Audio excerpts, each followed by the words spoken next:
దిద్దుబాటు నీకు అసహ్యం కదా అంటున్నారు ప్రభు. భక్తిహీనులతో దేవుడు ఏ విధంగా సెలవిచ్చుచున్నాడు? కీర్తనలు 50:16 అంటున్నారు. ప్రభు దృష్టిలో భక్తిహీనులు ఎవరంటే, కీడు చేయడానికి నువ్వు నోరు తెరుస్తున్నావు, నీ నాలుక కపటంగా మాట్లాడుచున్నది, నువ్వు కూర్చొని నీ సహోదరుల మీద కొండాలు చెప్తున్నావు, నీ తల్లి సహోదరుల మీద అపనిందలు వేస్తున్నావు. ఒక నోటి నుండి శాపము, ఒక నోటి నుండి ఆశీర్వచనం రాదు కదా అంటున్నాడు ప్రభు.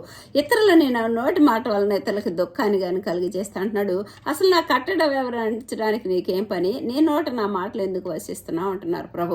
ఇవన్నీ చెప్తున్నప్పుడు నీ క్రియలన్నీ సరిదిద్దుకో. లేకపోతే ఇక్కడ ఏమంటున్నాడు? దిద్దుబాటుగానే నీకు అసహ్యమైతే ఈ క్రియలన్నీ నీ కన్నులు ఎదురుపెట్టి నేనే నిన్ను చీల్చివేస్తాను, నా నుంచి తప్పించేవాడు ఎవరు లేరు అంటున్నారు. కాబట్టి నీతి, న్యాయము, యథార్థత ఇవన్నీ మర్చి సృష్టికర్తను మర్చినప్పుడు మనం యుద్ధాలు, కరువు, కాటకాలన్నీ చూస్తూనే ఉంటున్నాము. అలాంటప్పుడు ప్రభు మనతో ఏమంటున్నాడంటే, ఆపత్కాలంలో నువ్వు నాకు మొర్రపెట్టుము, నేను నీకు కీడు నుంచి తప్పిస్తాను. స్తుత్యాగం అర్పించినప్పుడు రక్షణ